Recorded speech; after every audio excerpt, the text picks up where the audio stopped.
20일 연준 FOMC 회의에서 금리가 동결되었으며 파월 의장은 노동시장과 인플레이션이 여전히 강한 상태라고 평가했습니다. 이에 대해 트럼프 전 대통령은 즉각적인 금리 인하를 요구하며 파월 의장과의 의견 대립을 다시 한번 드러냈습니다. 이로 인해 향후 금리 정책을 둘러싼 정치적 논쟁은 계속될 가능성이 높아 보입니다. 오늘 장 마감 후 메타, 마이크로소프트, 테슬라가 실적을 발표했으며 이제 저는 일요일에 정리했던 빅테크 실적 대응 전략에 따라 계획대로 실행할 예정입니다. 이번 실적 발표가 AI 섹터 및 빅테크의 방향성을 결정짓는 중요한 이벤트가 될 것입니다. 금리가 동결되었지만 10년물 국채 금리에는 큰 변화가 없습니다. 이미 시장에 선반영되었다고 볼 수 있으며 현재 4.5% 수준이 하한선으로 자리 잡은 것으로 보입니다. 따라서 TLT, TMF 등 장기채를 이용한 ETF 매수는 신중할 필요가 있습니다. S&P 500에 대한 걱정이 많고 변동성이 큰 상황이지만 기술적으로 보면 하락 추세를 돌파한 이후 아직 되돌리지 않았으며 이미 일주일 이상 이를 유지하고 있습니다. 또한 이동평균선도 정배열을 시작했기 때문에 현재로서는 나쁘지 않은 흐름을 보이고 있습니다. 반면 나스닥은 월요일에 하락 추세선 안으로 잠깐 들어갔다가 소폭 반등하는 데 그쳤기 때문에 언제 다시 하락 추세선 안으로 들어갈지 알 수 없습니다. 이러한 상황에서는 포트폴리오를 다각화하는 것이 중요한 전략이 될 수 있습니다. 동일 비중 S&P 500은 거의 일주일째 큰 변화 없이 1월 20일부터 지속된 섹터 로테이션이 여전히 진행되고 있는 것으로 보입니다. 특히 많은 시장 참여자들이 금리 결정과 빅테크 실적 발표를 보고 난 후 본격적으로 움직이려는 모습을 보이고 있습니다. 내일 애플 실적 발표가 예정되어 있으므로 이를 확인한 후 금요일에 보다 명확한 투자 결정을 내리는 것이 적절해 보입니다. 소형주는 이제 상방이 어느 정도 정해진 것 같습니다. 금리가 현재 수준에서 유지된다면 추가 상승은 쉽지 않겠지만 여전히 세금 인하와 규제 완화 가능성이 남아있어 상승 여지는 남아있습니다. 다만 정고점을 돌파할 준비가 아직 완전히 갖춰지지는 않은 것으로 보입니다. 공포심리는 다시 중립 수준으로 돌아왔으며 12월 18일부터 시작된 공포 사이클이 22일간 지속된 후 2일 동안 쉬어간 뒤 2일 동안 다시 공포 국면을 보이며 총 24일간 이어졌습니다. 그러나 공포 사이클이 완전히 끝났다고 단정할 수는 없으며 언제 다시 돌아올지 예측하기 어렵기 때문에 지속적으로 공포 트레이딩 준비를 해야 할 것입니다. 1월 29일 기준으로 변동성이 존재하지만 기술적 지표상 모든 지수는 단기적으로 상승하는 모습을 보이고 있습니다. 다만 현재 시장 심리가 매우 불안정하여 변동성이 유지되는 상황이므로 확실한 매수 시그널이 나올 때만 추가 자금을 투입하는 것이 적절해 보입니다. 물론 이것은 트레이딩 전략에 따른 것이며 개별 투자자의 성향에 따라 다르게 접근할 수 있습니다. 원자재 시장은 12월 중순부터 전반적으로 상승 모멘텀을 이어가고 있으며 특히 옥수수 가격이 지속적으로 상승하는 것을 보면 식료품 가격에도 영향을 미칠 가능성이 높아 보입니다. 비트코인은 현재 할 수 있는 것이 많지 않은 상황입니다. 이미 매수 시그널이 발생했을 때 매수를 진행했다면 이제는 이 시그널이 진짜인지 가짜인지 확인하는 과정일 뿐입니다. 하지만 매수 시그널이 주어졌을 때 매수를 하고 기다리는 것이 가장 중요한 전략이라고 볼 수 있습니다. 빅테크 기업들은 오늘 세 곳이 장 마감 후 실적을 발표했으며 이에 따라 내일 시장이 다시 한번 큰 변동성을 보일 가능성이 높습니다. 우선 오늘의 차트를 살펴보면서 시장이 어떤 방향성을 보일지 분석해 보겠습니다. 아마존은 오늘 약한 하락을 보였으며 다음 주 실적 발표를 앞두고 있습니다. 혹시 모를 매도세에 대비하여 단기 매수 시그널을 정리할 준비를 해야 할 것으로 보입니다. 현재 마이크로소프트의 실적 발표를 보면 클라우드 아주르의 매출 성장이 기대보다 크지 않았습니다. 이는 결국 AWS나 구글 클라우드, GCP에 유리한 흐름으로 작용할 가능성이 있습니다. 하지만 개발자라면 다들 알고 있듯이 아주르는 AWS나 GCP에 비해 접근성이 떨어지고 비용이 높은 편이죠. 넷플릭스는 여전히 실적 돌파 후 저점을 지지선으로 유지하면서 힘을 응축하는 모습을 보이고 있습니다. 현재 거래량이 감소하며 횡보하는 모습이지만 이는 단기 매수와 매도가 상당 부분 마무리되었음을 의미할 수 있습니다. 단기 이동평균선이 주가를 향해 다가가고 있으며 이 과정에서 눌림목이 형성될 때 기관 자금이 다시 한번 유입될 가능성이 높아 보입니다. 메타는 장 마감 후 큰 폭으로 상승하고 있으며 이미 지난주에 돌파 매수 시그널을 준 바 있습니다. AI 주식들의 대학살 속에서도 살아남았기 때문에 오늘의 상승은 충분히 예상 가능했던 흐름입니다. 또한 오늘 발표된 실적 중에서도 메타가 가장 긍정적인 수치를 보여줄 가능성이 컸기 때문에 시장의 기대감이 반영된 것으로 보입니다. 메타는 이미 지난주 금요일에 돌파 매수 시그널을 보여줬기 때문에 내일 추가 상승이 나오더라도 추가 매수할 이유는 없지만 만약 주가가 하락한다면 손절을 고려할 수도 있습니다. 메타의 차트를 길게 살펴보면 약 6개월간 횡보한 후 돌파하는 패턴이 반복되고 있습니다.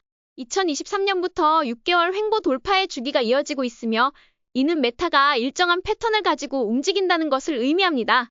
만약 이러한 패턴을 찾는 것이 어렵다면 횡보 구간에서 분할 매수를 진행하고 이후 돌파 시점을 기다리는 전략을 활용할 수도 있습니다. 하지만 저는 6개월 동안 기다리는 것보다 정확한 타이밍에 진입하는 것을 선호하는 편입니다. 구글은 다음 주에 실적 발표가 예정되어 있으므로 이번 주말에 실적 대응 전략을 미리 계획하는 것이 좋을 것 같습니다. 현재 전저점이 점진적으로 높아지는 상승 패턴을 유지하고 있으며 AI 관련 주식들이 급락했던 상황에서도 구글은 상대적으로 큰 영향을 받지 않은 모습을 보이고 있습니다. 테슬라는 오늘 50일 이동평균선을 이탈하며 마감했지만 실적 발표가 더욱 중요하기 때문에 별다른 대응을 하지 않았습니다. 현재 장외 거래에서 상승하는 모습이 보이지만 결국 내일 장이 열리기 전까지는 확실한 방향을 알 수 없습니다. 따라서 금요일 종가 패턴을 확인한 후 대응하는 것이 적절해 보입니다. 현재 테슬라는 급락 신호는 보이지 않으며 앞으로 포트폴리오 다각화 및 매출 증가 가능성이 높아지고 있습니다. 따라서 메타처럼 횡보 후 돌파 패턴을 반복할 가능성이 높다고 보고 있습니다. 브로드컴은 AI 관련주 급락에도 불구하고 50일 이동평균선을 유지하며 지지받는 모습을 보였습니다. 특히 엔비디아가 오늘 다시 하락했음에도 브로드컴은 크게 영향을 받지 않은 것으로 보이며 금요일까지 50일 이동평균선을 유지하는지 지켜볼 예정입니다. 마이크로소프트는 오늘 실적 발표에서 매출 측면에서 예상치를 하회하는 모습을 보였습니다. 작년 내내 횡보한 만큼 많은 투자자들이 언제까지 기다려야 할지 고민할 수 있는 상황입니다. 현재 마이크로소프트는 고객 경험 측면에서 부정적인 피드백이 많으며 특히 Azure 및 Copilot 관련 서비스에서 가격을 낮추고 고객 경험을 향상시키는 방안이 필요해 보입니다. 애플은 오늘 0.46% 상승하며 내일 실적 발표를 앞두고 있습니다. 예상치 자체가 굉장히 낮은 수준이기 때문에 예상치를 소폭만 상회해도 시장이 긍정적으로 반응할 가능성이 있다고 보고 있습니다. 엔비디아가 하락할 때 애플이 시장 지수를 지탱하는 역할을 하고 있기 때문에 시장 전체가 급락하는 상황을 막아주고 있는 점은 긍정적으로 볼 수 있습니다. 엔비디아에 대한 우려가 커지고 있는 상황이지만 GPU의 필요성은 여전히 절대적입니다. 제가 작년에 GTC에 참석했을 때 저는 젠슨 오빠가 말하는 동안 저희 주식창을 바라보고 있었는데 그 뒤에 주가가 요동치는 모습을 보였으며 이후 5월까지 하락한 후 다시 상승하는 패턴을 보였습니다. AI 모델은 LLM 모델만 있는 것이 아닙니다. 머신러닝, 딥러닝 예측 모델을 빅데이터를 이용해서 트레이닝할 때도 필요한 것이 GPU입니다. AI 모델을 실행하기 위해 여전히 GPU는 필수적이며 특히 쿠다 소프트웨어는 AI 및 머신러닝 분야에서 없어서는 안 될 핵심 기술입니다.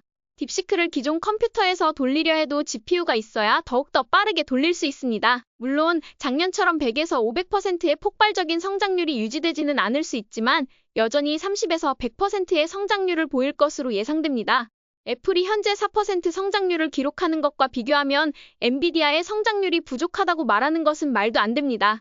다만 2년 동안 주식 가격이 달렸고 과도한 기대감으로 인해 하락세가 길어질 수 있으며 6에서 9개월 또는 1년간 조정이 이어질 가능성도 배제할 수 없습니다. 하지만 진정한 장기 투자자라면 이러한 기간은 큰 문제가 되지 않으며 배당도 받으면서 충분히 기다릴 수 있는 상황입니다. 따라서 저는 작년과 재작년에 매수한 장기 보유분은 그대로 유지하고 있으며 단기 매수분만 매도한 상태입니다. 당분간 시간이 필요할 상황이라고 보고 있고 매일 차트를 확인하면서 기회가 왔을 때 다시 매수 시점을 잡을 계획입니다. 오늘 11개 섹터 중 방어적인 섹터들이 강세를 보였지만 동시에 시장에서 자금이 일부 빠져나가는 날이었습니다. 월요일 급락했던 AI 관련주들 중에서도 브로드컴, TSMC, GE Vernova가 눈에 띄는 회복세를 보였으며 이는 긍정적인 신호로 해석할 수 있습니다. 특히 GE Vernova에 대한 관심이 한국 투자자들 사이에서도 높아지고 있는데 자세히 살펴보면 1월 상승분을 되돌린 것뿐입니다. 1월에 너무 급격한 상승이 있었기 때문에 당연히 조정이 필요하며 원래 주식은 급격한 상승 후 3에서 6개월 동안 쉬어가는 것이 일반적입니다. GE Vernova는 불과 1개월 정도 횡보했기 때문에 앞으로 2개월 정도 더 조정 기간이 이어질 수 있다고 생각하면 됩니다. 그리고 주당 순이익 EPS 상승률이 세 자릿수를 기록한 기업이 단기간에 무너질 가능성은 낮습니다. 전력 공급은 여전히 필요하며 모든 회사가 LLM을 돌리는 것은 아니지만 기존 딥러닝, 머신러닝 모델과 빅데이터 분석의 GPU는 필수적입니다. 즉, 회복에는 시간이 필요하지만 핵심 기술을 보유한 기업들은 장기적으로 회복될 가능성이 크다는 점을 염두에 두어야 합니다. 오늘 소프트웨어 섹터가 약간 하락했지만 어제의 상승분을 유지한 채 마감했습니다. 팔란티어는 여전히 매수 시그널이 유효한 상태입니다. 하지만 다음 주 실적 발표가 변수이므로 이에 따른 대응 전략을 이번 주 주말 영상에서 실적 발표 대응법과 함께 심층 분석할 계획입니다. 오늘의 결론은 여전히 금요일의 마감이 가장 중요하다는 점입니다. 따라서 아직 매도하지 않은 분들은 금요일까지 시장이 어떻게 되돌아오는지를 지켜본 후 보유할 주식과 정리할 주식을 선별하는 것이 좋습니다. 딥시크 관련 논란이 여전히 시장에 영향을 주고 있지만 메타와 구글 같은 회사들이 빠르게 대응할 가능성이 큽니다. 이미 메타는 연구팀을 다시 가동하며 오픈소스를 더욱 발전시키려는 움직임을 보이고 있습니다. 이런 흐름이 이어진다면 AI가 더욱 대중화되고 소프트웨어 기업들의 마진이 상승하는 결과로 이어질 가능성이 높습니다.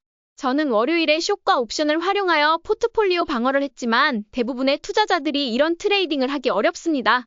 옵션과 숏 트레이딩은 정말 많은 학습이 필요하며 변동성 리스크가 크기 때문입니다. 그렇기 때문에 단기 매매에 익숙하지 않은 투자자들은 불필요한 매매를 피하고 보유 전략을 유지하며 적절한 시기에 추가 매수를 고려하는 것이 더 현명해 보입니다. 오늘도 저희 전략이 재미있으셨다면 좋아요와 구독 버튼 눌러주세요. 지금까지 방구석 헤지펀드 매니저 라일라였습니다.